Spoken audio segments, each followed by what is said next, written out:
नमस्कार आप लोगों को।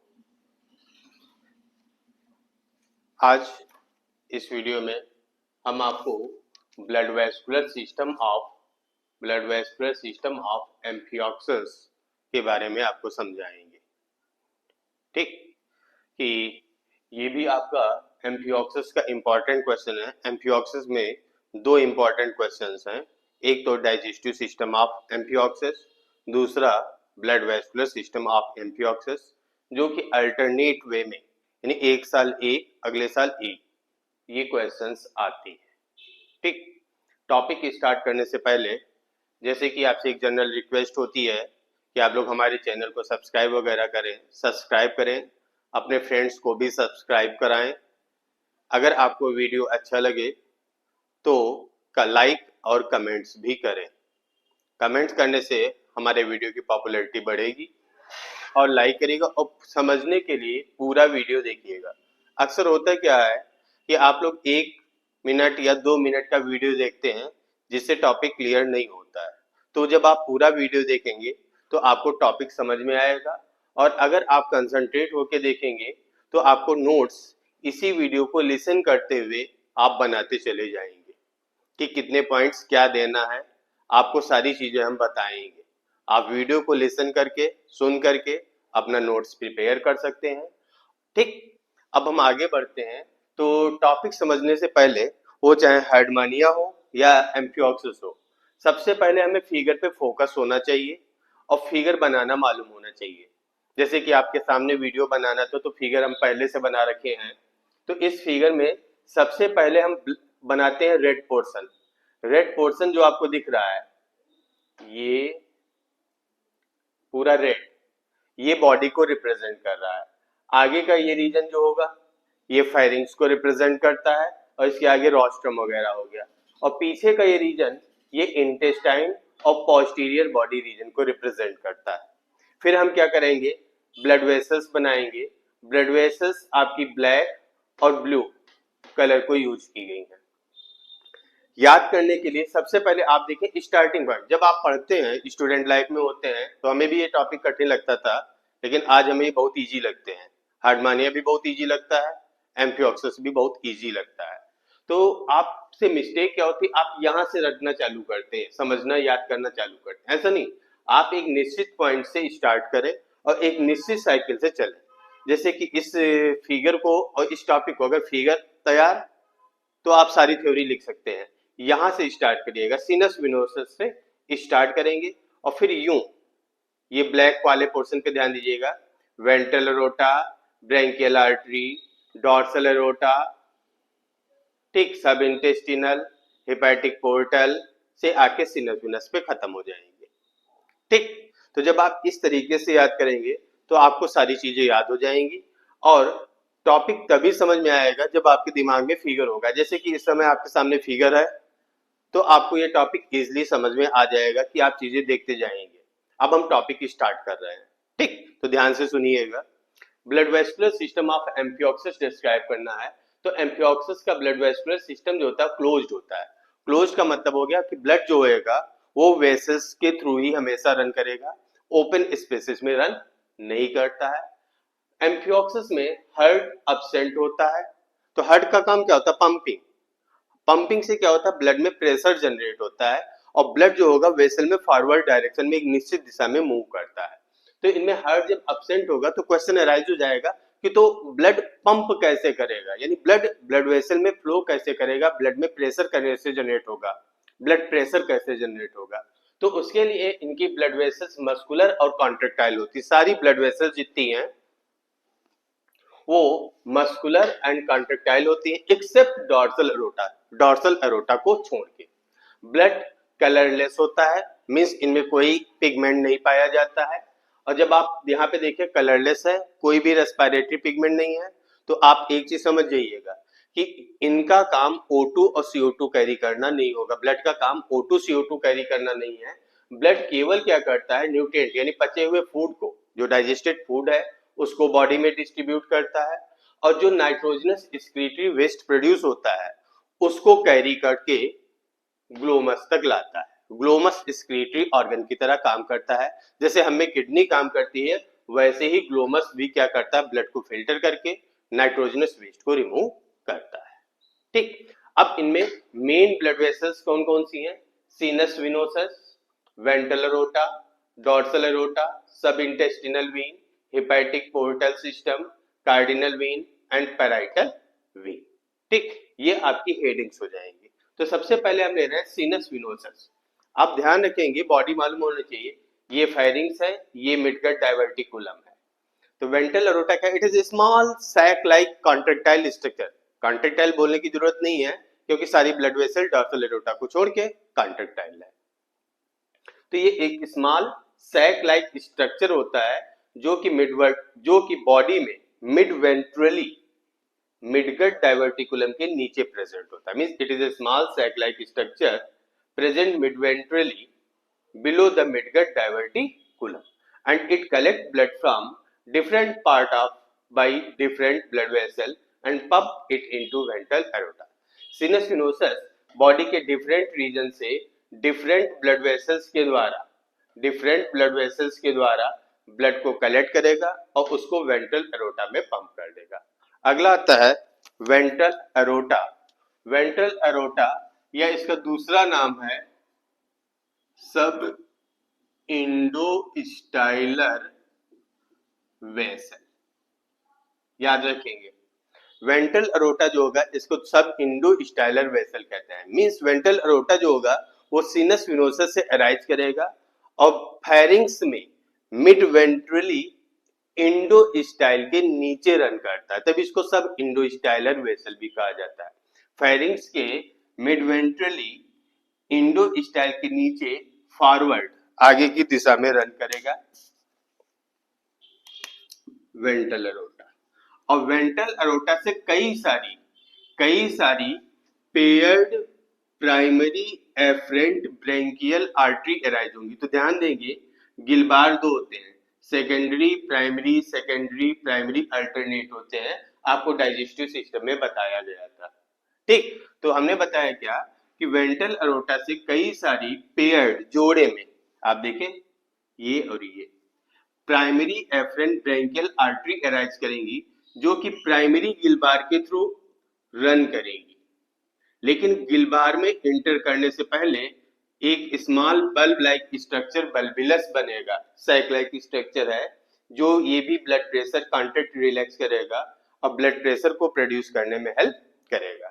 हमने बताया क्या, primary afferent branchial artery arise होंगी जो कि अपने रेस्पेक्टिव साइड के, इधर वाली यूं जाएगी, इधर वाली यूं जाएगी, रेस्पेक्टिव साइड के लेटरल डार्सल एरोटा से जाके कनेक्ट हो जाएंगी। ये वाली गई इधर कनेक्ट हुई, ये वाली पीछे से गई इस साइड से कनेक्ट हुई। ठीक, हमने बोला क्या, प्राइमरी एफरेंट ब्रेंकियल आर्टरी अपने रेस्पेक्टिव साइड के, means they will connect to the lateral dorsal aorta on their respective side as a efferent branchial artery के रूप में जुड़ जाएंगे। But before connecting they will form a small capillary network. लेकिन connect होने से पहले ये एक स्मॉल कैपिलरी नेटवर्क का निर्माण करेंगी जिसको कहा जाता है ग्लोमस। ग्लोमस क्या करेगा, ब्लड से एक्सक्रीटरी वेस्ट को फिल्टर करेगा और उनको सीलोमिक कैनाल में डिस्चार्ज कर देगा, जहां से वो सीलोमिक फ्लूइड के साथ आउटगोइंग वाटर के साथ बाहर निकल जाएंगे, जो कि अगले वीडियो में आपको बताया जाएगा। इनके अलावा जो सेकेंडरी गिलबार होते हैं उनमें secondary efferent branchial artery present होती है, रन करती हैं, और प्राइमरी और सेकेंडरी आर्टरी जो होती है, ब्रेंकियल आर्टरी जो होती है, ये ट्रांसवर्स वेसल के थ्रू कनेक्ट होती है। ट्रांसवर्स वेसल सिनेप्टिकुली के थ्रू रन करता है। सिनेप्टिकुली क्या है, पड़ोस के दो गिलबार को जोड़ने वाले जंक्शन को सिनेप्टिकुली कहते हैं, जिसके थ्रू ट्रांसवर्स वेसल रन करती है। तो इतना तो आपको बताना है वेंट्रल एरोटा में। सबसे पहले क्या करेंगे, वेंट्रल एरोटा की लोकेशन बताएंगे, फिर बताएंगे उनसे कौन सी आर्टरी अराइज होके कहां जाती है। रिपीट कर रहा हूं, वेंट्रल एरोटा सीनस विनस से अराइज होगा, फेरिंग्स में मिड वेंट्रली इंडोस्टाइल के नीचे रन करेगा, इससे कई सारी paired primary branchial artery arise होंगी, जो कि प्राइमरी गिलबार के थ्रू रन करेंगी, लेकिन इंटर करने से पहले बल्बिलस का निर्माण करेंगी। और फिर primary branchial efferent branchial artery respective lateral dorsal aorta से as a efferent branchial artery connect हो जाएंगी। कनेक्ट होने से पहले स्मॉल कैपिलरी नेटवर्क ग्लोमस का निर्माण करेंगी। ग्लोमस एक्सक्रीटरी ऑर्गन की तरह काम करेगा और नाइट्रोजनस वेस्ट को फिल्टर करेगा। सेकेंडरी गिलबार में सेकेंडरी ब्रेंकियल आर्टरी प्रेजेंट होती हैं, जो कि नीचे वेंट्रल अरोटा से कनेक्ट नहीं होती हैं, लेकिन प्राइमरी जो एफरेंट ब्रेंकियल आर्टरी है उससे ये कनेक्ट होती है। ठीक, ओके। अगला हम ले रहे हैं डॉर्सल एरोटा। ठीक, ब्रेंकियल सेक में के डॉर्सल साइड में डॉर्सो लैटरली, ब्रेंकियल सेक के डॉर्सो लैटरली दो लेटरल डॉर्सल एरोटा प्रेजेंट होते हैं, एक साइड एक side lateral dorsal aorta present होते हैं, जो कि ओरल हुड रीजन को कैरोटिड आर्टरी के द्वारा ब्लड सप्लाई करते हैं, जिसमें से राइट कैरोटिड आर्टरी डायलेट हो जाती, मींस गायब हो जाती है, लेकिन लेफ्ट कैरोटिड आर्टरी के द्वारा ओरल हुड रीजन को ब्लड सप्लाई करते हैं और वहां से कलेक्ट करते हैं। और दोनों lateral dorsal aorta branchial side या आपके फेरिंग्स के पॉस्टीरो डॉर्सल रीजन में एक दूसरे से यूनाइट होंगे और बनाएंगे मीडियन डॉर्सल एरोटा, जो कि इंटेस्टाइन के ऊपर और नोटोकॉर्ड के नीचे, इंटेस्टाइन के ऊपर और नोटोकॉर्ड के नीचे पोस्टीरियर पीछे की तरफ रन करेगी। ठीक, और टेल को काउडल आर्टरी के द्वारा और इंटेस्टाइन को इंटेस्टिनल आर्टरी के द्वारा ब्लड सप्लाई करेगी। इंटेस्टिनल आर्टरी इंटेस्टाइन में प्रवेश करके कैपिलरी नेटवर्क बनाती है, जिनको हम कहते हैं इंटेस्टिनल प्लैक्स कहा जाता है। डॉर्सल एरोटा आपका फिनिश हुआ। अगला है सब इंटेस्टिनल वेन। नाम बता रहा है कि ये इंटेस्टाइन के नीचे होगी। सब इंटेस्टिनल वेन जो है ये इंटेस्टाइन के जस्ट नीचे प्रेजेंट होती है और टेल से काउडल आर्टरी काउडल वेन के द्वारा और इंटेस्टाइन से ये इंटेस्टिनल वेन के द्वारा ब्लड को कलेक्ट करेगी, then it will run forward, आगे की तरफ रन करेगी इंटेस्टाइन के नीचे नीचे और मिडगट डायवर्टिकुलम में as hepatic portal vein enter कर जाएगी। मींस यही सब इंटेस्टिनल वेन जब मिडगट डायवर्टिकुलम में इंटर करेगी तो इसका नाम चेंज हो जाएगा hepatic portal vein, hepatic portal system. अब हम अगले में जा रहे हैं, hepatic portal system. Hepatic portal vein midgut diverticulum में कैपिलरीज में डिवाइड होगी, कैपिलरी यूनाइट होंगी और बनाएंगी hepatic vein which runs upward, backward and downward and open into सिनस venosus, जो कि ऊपर की तरफ पीछे की तरफ रन करेगी और आकर के सिनस वेनोसस में जुड़ जाएगी। तो ये तो हो गया हेपेटिक। अगली आपकी है कार्डिनल वेन। कार्डिनल वेन आप ऐसे समझे कि कार्डिनल वेन टोटल है 4, 2 एंटीरियर और 2 पोस्टीरियर। ये आप मान ले सिनस वेनोसस है।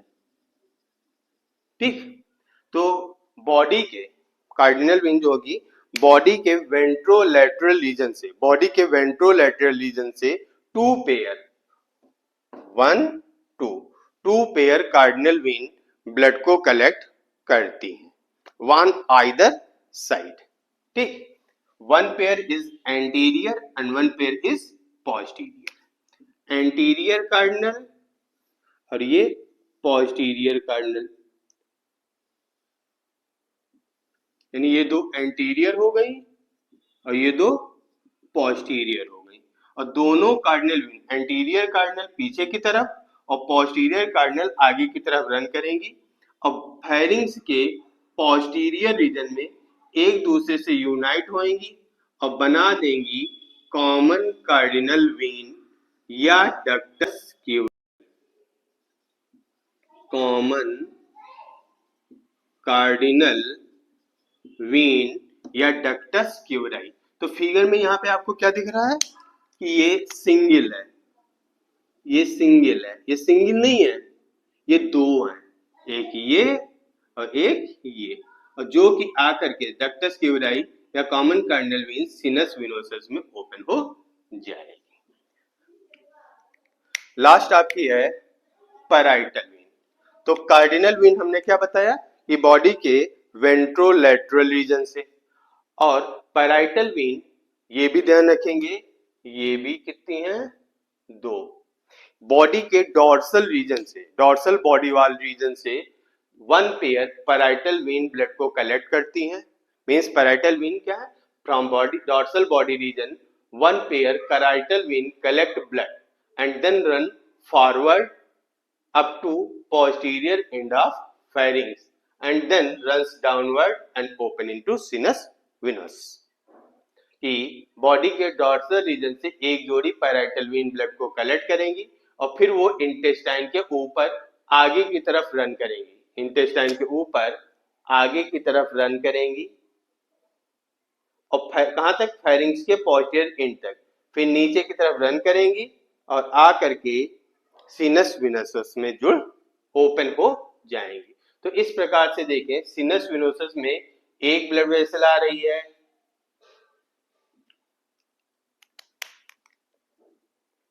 हेपेटिक पोर्टल के द्वारा, दो हो गई कॉमन कार्डिनल और दो हो गई पैराइटल, यानी 5 ब्लड वेसल बॉडी के डिफरेंट रीजन से ब्लड को कलेक्ट करके लाएंगी और यहां से ब्लड फिर वेंट्रल अरोटा में, यानी ये सिंगल होगा, वेंट्रल अरोटा में पंप हो जाएगा। तो ये तो आपका टॉपिक हुआ ब्लड वेस्कुलर सिस्टम ऑफ एम्फिओक्सिस। यानी आपको सबसे पहले बताना क्या होगा, इंट्रो बताना होगा, फिर आप फिगर बनाइएगा और फिर आप डिटेल बताइएगा। तो फिगर अगर तैयार है तो डिटेल आप अपने आप बना सकते हैं कि केवल क्या आपको करना, लोकेशन बतानी है और उससे कौन सी ब्लड वेसल अराइज होगी और बॉडी के किस रीजन को ब्लड सप्लाई करेगी। Thank you. ठीक, तो आशा करता हूं एक ये बार अगर समझ में नहीं आएगा तो दोबारा आप वीडियो देखेंगे तो समझ में आ जाएगा, और अगर आपको वीडियो अच्छा लगता है तो आप वीडियो को लाइक भी करिएगा और कमेंट भी करिएगा। ठीक, और अगर वीडियो समझ में नहीं आता है तो हम आपको बार बार अपना कॉन्टेक्ट नंबर दे रहे हैं, आप 8004330682 आप आराम से कॉल करके हमसे उसके बारे में पूछ सकते हैं। ठीक, या कोई पॉइंट अगर समझ में नहीं आ रहा तो आप कमेंट में मेंशन कर सकते हैं।